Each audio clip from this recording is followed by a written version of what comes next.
Hello, നമുക്ക് start ചെയ്യാം. നമുക്കിന്ന് ടൈം ലൈനെ കുറിച്ചാണ് ഡിസ്കസ് ചെയ്യുന്നത്. ടൈം ലൈൻ എന്ന് പറഞ്ഞാൽ വളരെ ചെറിയ ടോപ്പിക്കാണ്. അതിൽ പ്രധാനമായിട്ടും എന്താണ് ടൈം ലൈൻ എന്നുള്ളതാണ് ചോദ്യം. ടൈം ലൈൻ എന്ന് പറഞ്ഞാൽ പ്രധാനമായിട്ടും എന്താണ്? It helps us to maintain or draw the chronological order of an event. That may be an event, that may be any dynasty, an individual, a war, whatever may be.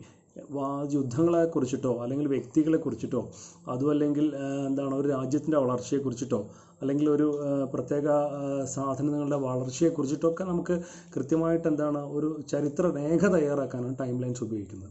അത് upward മുകളിലേക്ക് പോകുന്ന time line ഉണ്ട്, താഴേക്ക് വരുന്ന time line ഉണ്ട്, pictorial time line ഉണ്ട്. എന്ത് തന്നെ ആയിക്കഴിഞ്ഞാലും അത് പ്രധാനമായിട്ടും ഉദ്ദേശിക്കുന്നത് ഇത് മാത്രമേ ഉള്ളൂ. ഒരു കൃത്യമായിട്ടുള്ള എന്താണ് ഒരു ഇവൻറ്റിൻ്റെ ഒരു മാനേജ്മെൻറ്റ്, അത് കൃത്യമായിട്ട് കുട്ടികളെ പഠിപ്പിക്കാൻ വേണ്ടിയിട്ട്, ക്ലാസിഫൈ ചെയ്യാൻ വേണ്ടിയിട്ട് എന്താണ് ഇത്തരത്തിലുള്ള ഒരു റിലേഷൻഷിപ്പുകൾ, ഈ പിന്നെ സ്പേസ് റിലേഷൻഷിപ്പ് ഉണ്ടാക്കിയെടുക്കാൻ വേണ്ടിയിട്ട്, അല്ലെങ്കിൽ സീക്വൻസ് ഓഫ് ഡേയ്സ് ഉണ്ടാക്കിയെടുക്കാൻ വേണ്ടിയിട്ട്, ഇയേഴ്സിൻ്റെ ഒരു സീക്വൻസ് ഉണ്ടാക്കിയെടുക്കാൻ വേണ്ടിയിട്ട് ഒക്കെ ഉപയോഗിക്കുന്ന ഒരു മീഡിയമാണ് ടൈം ലൈൻ എന്നുള്ളത്. അത് നമുക്കൊരു ഉദാഹരണം പറഞ്ഞു കഴിഞ്ഞാൽ ഇന്ത്യൻ ഇൻഡിപെൻഡൻസിനെ നമുക്ക് ചെറുതാക്കിയെടുക്കാം. അതായത് 1909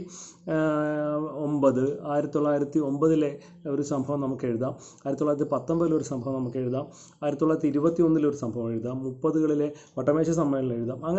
അങ്ങനെ മുകളിലേക്ക് പോയിട്ട് ഇന്ത്യൻ ഇൻഡിപെൻഡൻസിന് സ്വാതന്ത്ര്യം കിട്ടുന്നവരെ നമുക്ക് അടയാളപ്പെടുത്താം. പ്രധാനമായിട്ടും എന്താണ് അത് ഡേയ്സിനെ മാർക്ക് ചെയ്യാനോ അല്ലെ പിന്നെ ഒരു ഇവൻറ്റിനെ, ഒരു സംഭവത്തിനെ മാർക്ക് ചെയ്യാനോ, അല്ലെങ്കിൽ ഒരു ഇൻസിഡൻറ്റ് ഉണ്ടാകുമ്പോൾ, പ്രത്യേകിച്ചിട്ട് ഒരു കൊലപാതകത്തിൻ്റെ ഇത് ക്രമീകരണമൊക്കെ ഉണ്ടാവും അല്ലേ. ഇപ്പോൾ കൂടത്തായി കൊലപാതകം എപ്പോൾ നടന്നു, എപ്പോൾ അതിൻ്റെ രണ്ടാമത്തെ പ്രതിയെ അറസ്റ്റ് ചെയ്തു, മൂന്നാമത്തെ പ്രതിയെ അങ്ങനെ ആ രീതിയിൽ നമുക്ക് ക്രോണോളജി ഉണ്ടാക്കാൻ ഉപയോഗിക്കുന്ന ഒരു സംഭവമാണ് ഈ ടൈം ലൈൻ എന്നുള്ളത്.